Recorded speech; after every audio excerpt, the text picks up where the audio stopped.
Hola, muy buenas tardes. Gracias por acompañarnos un sábado más en su programa Sinergia CEFIA, un programa que es producido por el Colegio Federado de Ingenieros y de Arquitectos de Costa Rica al servicio de toda la ciudadanía costarricense. Este sábado vamos a conversar sobre un tema que desde inicios de este año hemos insistido mucho acá en el CEFIA, también como una propuesta de la Comisión Pensar en Costa Rica, Comisión Paritaria Pensar en Costa Rica del CEFIA, donde queremos instarlos a ustedes, por favor, que salgan a votar este 4 de febrero por las distintas elecciones que tienen en cada uno de los partidos políticos que existen, pero que salgan y sean participativos en ejercer su voto. Pero sobre todo en poder recordarles a quienes vayan a ser esas nuevas autoridades a nivel de alcaldía los temas importantes a tratar desde el punto de vista del Colegio Federado y también temas generales. Y por eso es que esta tarde nos acompaña un representante del coordinador de investigación del Informe del Estado de la Nación, el señor Leonardo Merino, a quien le damos la bienvenida. Muy buenas tardes. Muchas gracias, buenas tardes y un saludo a todas las personas que nos acompañan y nos ven. Muchas gracias, don Leonardo. Y bueno, comentarles a nuestros televidentes que este programa especial lo estamos dividiendo en dos bloques. En esta primera instancia vamos a conversar sobre todo este contexto nacional, sobre temas importantes que deben tratarse por parte de las municipalidades y las nuevas autoridades que van a estar armando de las municipalidades de nuestro país. Y en un segundo bloque vamos a conversar con la arquitecta Dania Chavarría, miembro del Colegio Federado de Ingenieros y Arquitectos, sobre aquellos puntos importantes que el CEFIA considera deben abarcarse por parte de las nuevas alcaldías. Y bueno, ya vamos a ponernos en contexto, Leonardo. En el informe del Estado de la Nación recién presentado por ustedes, desde ese contexto y para poner también a la ciudadanía sobre este informe, hablemos un poco sobre cuáles son esos principales temas que abarca el informe del Estado de la Nación. Bueno, el Estado de la Nación da seguimiento, nuestra perspectiva es el desarrollo humano, ¿verdad? Que es que hace mucho tiempo se dejó de pensar que solo el crecimiento económico permitía medir cómo estaba un país y se creó este concepto de desarrollo humano que es cómo está la gente, sus capacidades y sus oportunidades, digamos, ¿no? Y en esta ocasión muy particular, y no porque viniera el proceso electoral, una de las cosas que estudiamos son las desigualdades que tenemos territoriales y nos metimos con mucho detalle entre temas de seguimiento económicos, sociales, políticos, ambientales, que siempre hacemos. El capítulo especial de este año tuvo que ver con las desigualdades cantonales, territoriales en desarrollo humano. Entonces, bueno, siempre hemos tenido digamos, un esqueleto de seguimiento sobre cómo está el país, cómo ha mejorado, o cómo se han rezagado, cuáles son las oportunidades, los desafíos que tenemos, herramientas para abordar esos desafíos en materia social, en materia económica, productiva, en materia ambiental, en materia territorial y en materia política, básicamente. Pero siempre ponemos algún zoom pequeño y este año ese zoom tuvo que ver con cuáles eran las diferencias territoriales que teníamos en el país y con una visión cantonal muy a profundidad. Bueno, y ya abocándonos propiamente a ese mismo tema que usted nos está haciendo mención, don Leonardo, ¿cuáles son esas principales desigualdades que se detectan en este informe? Sí, no, una de las grandes cosas que encontramos, que a veces uno piensa que hay dos Costa Ricas, ¿verdad? Uno se imagina que hay unos que están bien, unos que están mal, y en realidad el hallazgo principal es que es un país muy fragmentado. Cuando hablamos de municipalidades y ahora que la gente va a participar y ojalá informarse y participar en este proceso, cuando hablamos de municipalidades y de cantones estamos hablando de realidades pero muy distintas, con grandes distancias. Nosotros encontramos por lo menos 5 tipos y creo que podríamos ser más finos y encontrar más, pero por lo menos 5 grandes perfiles, tomando algunos indicadores básicos de cómo están los cantones, que nos hacen ver de situaciones muy desatendidas por el Estado, por el mercado, ¿verdad? Con rezagos en acceso al agua, en educación, en acceso a salud, la distancia que tiene la gente para transportarte, un conjunto de cosas, que sobre todo los cantones costeros, los cantones fronterizos principalmente, y realidades mucho más favorables con niveles por encima de los promedios nacionales en algunos cantones muy concentrados en la gran área metropolitana principalmente. Don Leonardo, me gustaría que pusiéramos también en el tapete esas principales tareas que van a tener estas nuevas autoridades, ¿verdad? Porque la mayoría tienen que trabajar con el recurso que tienen en sus municipalidades, ¿verdad? Son muy poco el personal que tiene, que se va, ¿verdad? Tienen que trabajar con el recurso que tienen ahí, pero el poder llevar adelante todas esas tareas pendientes, el poder desarrollarlas en este periodo de 4 años que tienen como autoridades, llevar adelante al país en un momento crucial para a nivel nacional, donde venimos saliendo de una pandemia, ¿verdad? Las condiciones han cambiado también bastante. ¿Cuáles son esos principales retos que se detectan? Bueno, son muchos, entonces por el tiempo voy a tratar de escoger, pero hay un punto de partida que es importante que la gente sepa. Nosotros hemos crecido siempre creyendo que este es un país muy centralizado y que todo se hace del centro. Y es cierto que hay algunos grandes temas en los cuales las grandes políticas se dirigen siempre desde las autoridades centrales, del gobierno central, la asamblea. Pero hay algunos temas en que las municipalidades tienen mucho más poder y muchas más competencias de las que creemos y que son muy importantes. Entonces, si yo quisiera poner algún reto en el cual las autoridades municipales tienen margen de maniobra, hay por lo menos, diría, tres que son relevantes. Una es ordenar el territorio. El municipio tiene ni más ni menos que la posibilidad de dar una discusión con información, levantando información científica que permita saber qué es lo que hay en el cantón, dónde está ubicado, cómo está. Participativo, además, hacerlo con los actores de su comunidad, que además son las autoridades que conocen de inmediato quiénes son las personas activas, las organizaciones, etcétera, las comunidades, y de crear un estilo, un modelo, una idea de desarrollo local que permita impulsar aspectos sociales, aspectos económicos y aspectos ambientales en paralelo.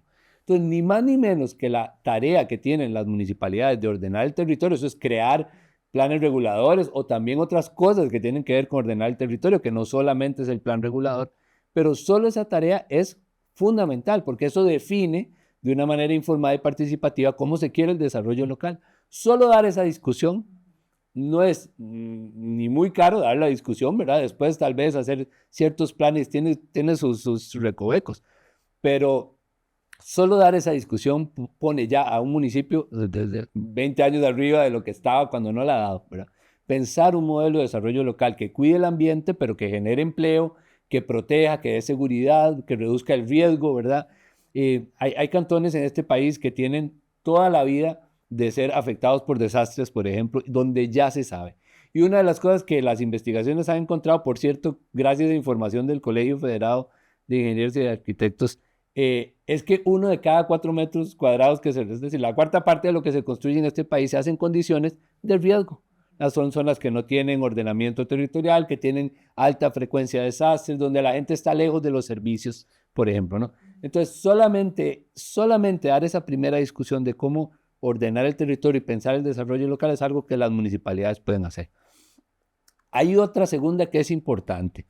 Este país tiene problemas fiscales hace mucho tiempo, que tienen sus vaivenes, ¿verdad?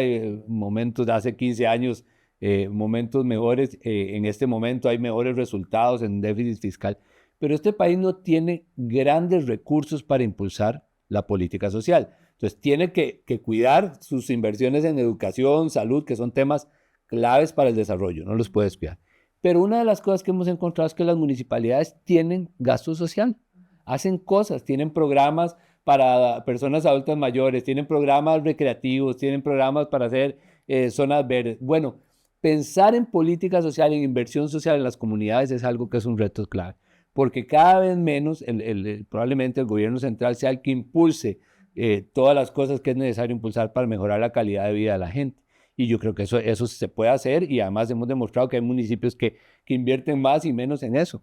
Y es algo que pueden hacer las municipalidades con los recursos que tengan a mano, por supuesto, con buen uso de los recursos, pero esas dos grandes tareas yo diría que es empezar a pensarse como actores de la política social, cómo mejorar la calidad de vida de la gente con lo que se tenga, ¿verdad? Y moviendo a la comunidad, y moviendo a las empresas, con apoyo de los actores sociales, económicos.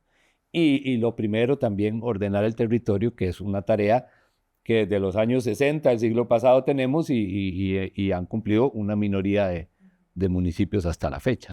Bueno, sí, esperamos de verdad que esta situación pueda mejorar en nuestro país, de verdad que por el bien de todas las comunidades que es necesario.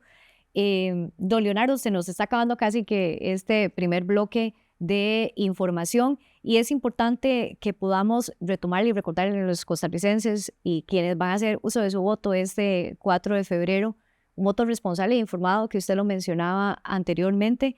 Me gustaría que tal vez para que las personas puedan repasarlo, usted nos pueda recordar dónde puede acceder a este informe y pueda obtener toda la información en mayor detalle, de que obviamente se nos complica un poco en este espacio poder hacer mención todo, donde puede hacer consulta de este informe. Sí, nosotros tenemos la página nuestra www.estadonacion.or.cr. En esa página hay de todo, hay información sobre temas específicos, si a alguien le interesa salud, educación, pobreza, transporte y movilidad, que no mencionar, que también es algo que las municipalidades pueden abordar de manera importante. Ahí hay mucha información. Y para este periodo electoral creamos una plataforma que se llama Descifra tu Cantón. Si la gente lo busca ahí en Google, Descifra tu Cantón, le aparece. Y ahí hay información cantonal que nos pone cuál es, digamos, un ranking en temas de seguridad, en temas de cobertura forestal, en temas educativos, dónde está colocado el cantón mío. Y eso es importante para que la gente vea cuáles son los problemas que el cantón tiene y exija a quien le va a ofrecer, digamos, le va a pedir el voto y le va a ofrecer algún plan, exija un poquito que discuta sobre las cosas en las que el cantón está mal, ¿no? Y eso es importantísimo. Ya lo mencioné, pero hay que recordarlo. Las municipalidades son un poquito más importantes de lo que creemos y votamos menos, participamos menos en eso que en las elecciones nacionales, que ya estamos votando poquito. Entonces, realmente vale la pena dos cosas, no solo participar y votar, sino también acercarse a ver qué es lo que se está proponiendo. Y en eso esta plataforma puede ser útil para que la gente diga, bueno, parece que esto es uno de los peores cantones en materia de seguridad. Entonces, ¿cuáles son las salidas que nos están proponiendo? Porque la idea es buscar soluciones, no solo quedarse con la fotografía negativa, sino más bien buscarla. Y eso hay que exigírselo a quienes piden el voto, ¿verdad? Exactamente, así es. Bueno, Leonardo, reiterarle el agradecimiento por habernos acompañado esta tarde. Sé que vendrán próximas invitaciones para poder conversar sobre otros temas que tienen que ver con ingeniería y arquitectura también, de impacto a toda la ciudadanía costarricense. Muchas gracias por habernos acompañado. Muchas gracias a ustedes, con mucho gusto. Muchas gracias, don Leonardo. Y bueno, ustedes también que nos acompañan en casa, los esperamos en nuestro siguiente bloque. En M de Tienda encontrarás el outfit para toda ocasión.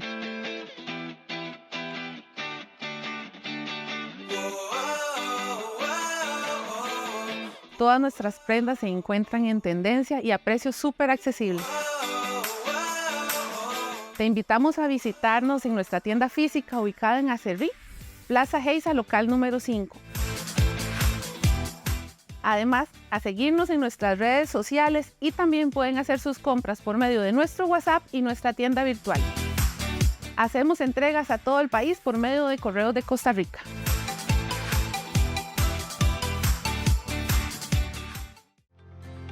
Jornadas técnicas. La realidad de las problemáticas nacionales explicada y analizada por expertos. Organiza el CEFIA y sus colegios miembros en alianza estratégica con el Colegio de Periodistas y Profesionales en Ciencias de la Comunicación Colectiva de Costa Rica, COLPE. Algunos de los temas serán agua potable y saneamiento, infraestructura vial, tecnologías 5G, energía, vivienda, entre otros. A partir del jueves 8 de febrero, les invitamos a seguir el detalle de cada jornada por las redes sociales del CEFIA y el COLPE.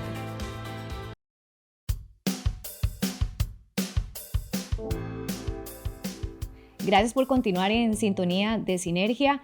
En este espacio vamos a conversar con la arquitecta Dania Chavarría Núñez, quien es miembro del Colegio Federado de Ingenieros y de Arquitectos de Costa Rica, especialista en varios temas, pero entre ellos están temas que vamos a abordar esta tarde en el sentido, ya acercándonos a las elecciones municipales, sobre temas que deben atender quienes van a ser los nuevos alcaldes o autoridades de las municipalidades de nuestro país. Hablamos de vivienda, ordenamiento territorial, infraestructura, agua y saneamiento, etc. Pero bueno, vamos a darle la bienvenida a la arquitecta. Muy buenas tardes, doña Dania. Muy buenas tardes, Teresita. Muchísimas gracias por la invitación para conversar sobre estos temas que son tan relevantes de cara a las elecciones municipales. Doña Dania, pongámonos en contexto ya, como experta además y arquitecta, ¿cuál es el punto primordial en que se considera debe trabajarse desde las alcaldías de nuestro país? Es el reto primordial que tienen las alcaldías. Creo que el principal reto está asociado al tema del trabajo en el plan regulador. Sabemos que tenemos muchas municipalidades que no cuentan con planes reguladores, muchas municipalidades con planes reguladores desactualizados, y es en el plan regulador donde debería incluirse la dimensión vivienda, hábitat y ordenamiento territorial. Es desde ahí donde cada municipalidad podría planificar su territorio en función a sus características específicas. Entonces, creo que uno de los principales retos que se ha venido trabajando desde hace muchísimos años y no hemos logrado que se concrete es precisamente el tema de que las municipalidades logren establecer en sus municipios un plan regulador que sea acorde a sus necesidades y además actualizado. Ese sería uno de los principales retos.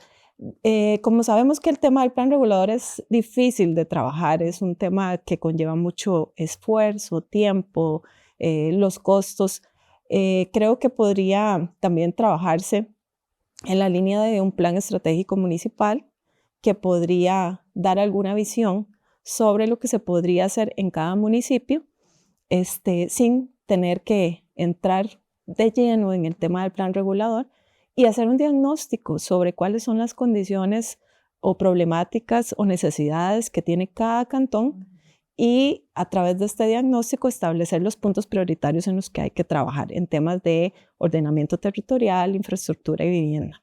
Creo que ese sería como el punto prioritario. Y puntualizando sobre este tema de la vivienda, porque nos toca a cada uno de los costarricenses, ¿cómo debería guiarse en cada una de las municipalidades con relacionado al mismo tema del plan regulador para poder reducir esa informalidad que tenemos en nuestro país de construcciones informales, ¿verdad?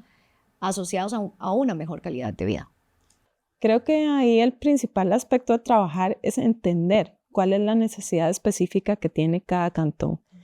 Y en ese sentido, hay que entender también cuál es el déficit específico que tiene cada cantón. Entonces, si es un déficit cuantitativo, si es un déficit que está más asociado a la calidad de las viviendas, si hay una desmejora en la calidad de las viviendas. Entonces, en esta línea creo que es muy importante entender la problemática específica, si por el contrario más bien hay una necesidad de crear nuevas viviendas.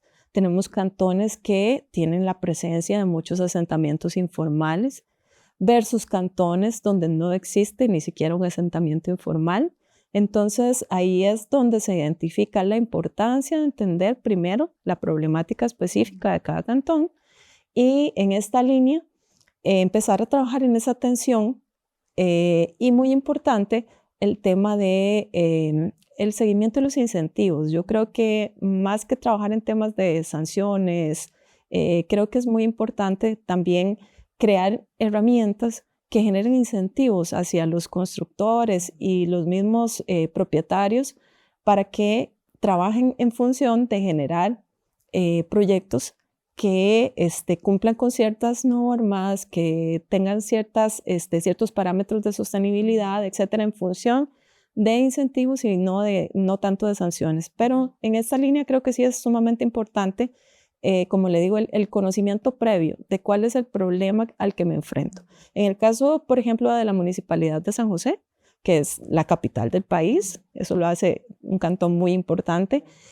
Tenemos desde una ciudad despoblada, un montón de edificios abandonados o subutilizados.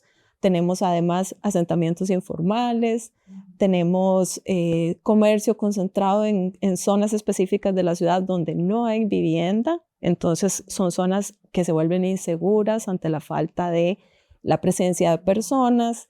El tema de una infraestructura que está desactualizada o obsoleta. O sea, hay una serie de retos que enfrentar en función de las condiciones específicas de cada ciudad. Y de hecho hay zonas donde definitivamente ya no se puede, ¿verdad?, realizar construcciones por distintas situaciones, ¿verdad?, inundaciones o zonas de peligro. Yo pongo el ejemplo siempre de Turrialba, que es a la zona al que pertenezco, de viviendas aledañas a un río, donde ya se sabe que de por sí ya hay un peligro y definitivamente las personas van a tener que salir de ese lugar. Y hay ejemplos en Upala también muy similares y en Limón incluso, ¿verdad?, por temas de inundaciones que llevarán a otras condiciones donde ya no se puede construir ahí, hay que trasladarse a otros lugares y donde reubicar a esas personas precisamente se convierte en uno de los retos superiores, ¿verdad?, poder ver esa reubicación. Pero sobre todo, por eso mencionaba el tema de la calidad de vida, doña Dania,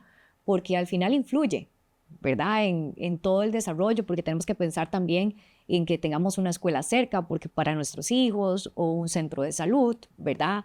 Contar con distintas condiciones, transporte público, ¿verdad? Que tenga las condiciones cuando hablamos de infraestructura vial, que es tan importante, no solo a nivel de infraestructura hospitalaria y educativa, sino también la obra vial que nos permita tener esas conexiones en adecuadas condiciones, ¿verdad? También, porque pues todo está asociado.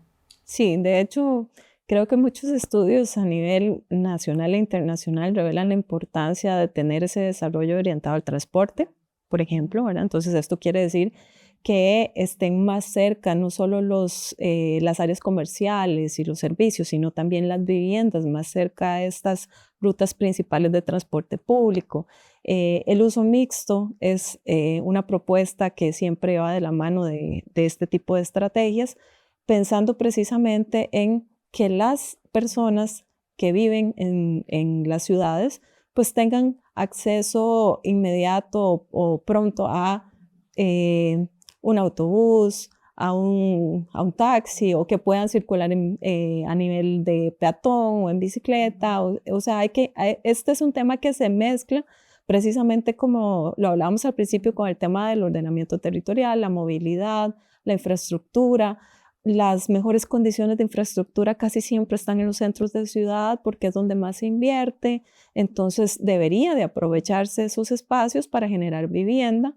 Se podría trabajar mucho en el tema del uso mixto, tener comercios y servicios en primeros niveles, la vivienda en niveles superiores. Eso es algo que ya se está viendo en muchos lugares de nuestro país inclusive, y creo que es una estrategia que permitiría a las poblaciones y a las personas precisamente tener una mejor calidad de vida. Bueno, lo vimos con el tema del COVID, ¿verdad? Muchas personas aisladas, lejos del acceso a supermercados, el acceso a centros de salud.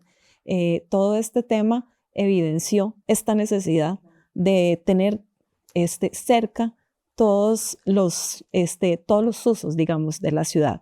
Y otro aspecto que usted mencionaba, el tema de riesgos, ese tema es también sumamente importante porque en realidad las personas muchas veces exponen su vida precisamente porque no tienen acceso a una vivienda en mejores condiciones o ni siquiera tienen acceso a una vivienda, ¿verdad? Entonces, en ese sentido, también es un tema importante a trabajar. Creo que a nivel local las municipalidades deben de buscar cómo generar o crear algún tipo de banco de suelo que pueda permitirles generar proyectos de vivienda municipal. No necesariamente tiene que ser vivienda para entregar, digamos, a nivel de que se conviertan en propietarias las familias, pero podría ser vivienda de alquiler de bajo costo. El tema también del trabajo con el Sistema Financiero Nacional para la Vivienda, la generación de vivienda de interés social. O sea, tiene que haber un trabajo también importante a nivel local con las instituciones del Estado que trabajan en los temas de vivienda, ordenamiento territorial. Vamos a nuestra última pausa comercial y al volver seguimos conversando con la arquitecta Dani Echavarría.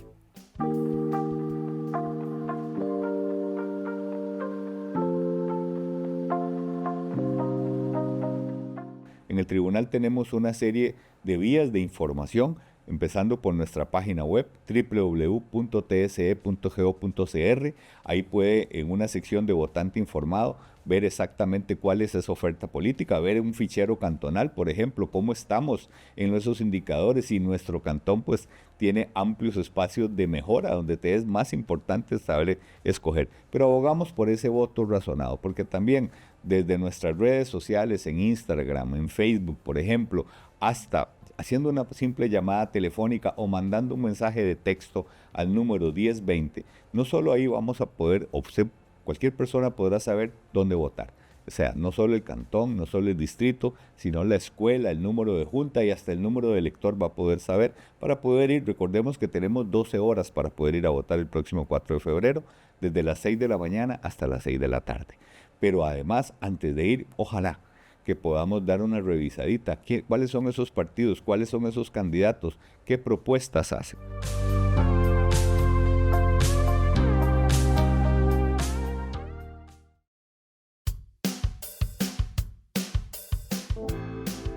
hablando sobre ese tema, porque de verdad yo sé que este programa no nos va a alcanzar para poder hacer la cobertura de todos esos grandes retos que tienen las municipalidades, pero no quisiera dejar de lado, doña Dania, como lo mencionaba al inicio, y además usted como profesional también, que en su momento trabajó también en una municipalidad y tiene experiencia en eso, la gran responsabilidad que tienen ustedes como profesionales de ingeniería o de arquitectura, trabajando en un municipio, ¿verdad? O quienes se vayan a incorporar en ese municipio, ¿cómo pueden ser parte de este cambio y generar poco a poco, porque también sabemos que no es tan sencillo hacer un cambio de la noche a la mañana, pero empezar a hacer cambios que permitan ir dando avances, por ejemplo, en temas de planes reguladores, en mejora de vivienda, infraestructura y demás? ¿Cómo pueden ser parte de este cambio? Bueno, lo más importante creo es buscar tener el conocimiento adecuado con respecto a los aspectos normativos que se aplican en cada cantón. Como le decía, pues tenemos casi que un 50% de los cantones donde aplica la legislación nacional. Entonces, en este sentido, pues conocer la ley de planificación urbana, el reglamento de construcciones, el reglamento de fraccionamientos y urbanizaciones, pero también hacer aportes en el sentido de la misma experiencia que tenemos como profesionales. Entendemos las problemáticas que se presentan a veces a raíz de tener que aplicar una norma que tal vez no se ajusta a las necesidades específicas del cantón. Bueno, doña Dania, se nos ha ido volando el tiempo, de verdad. Muchas gracias por habernos acompañado en este programa especial previo a las elecciones municipales. Esperamos que este mensaje haya calado también en nuestros profesionales, pero también en la ciudadanía y futuros alcaldes que van a empezar sus funciones este año para poder realizar los cambios que acá se están proponiendo. Muchas gracias por habernos acompañado. Muchísimas gracias. Yo insto a las personas a acercarse a las urnas, a votar.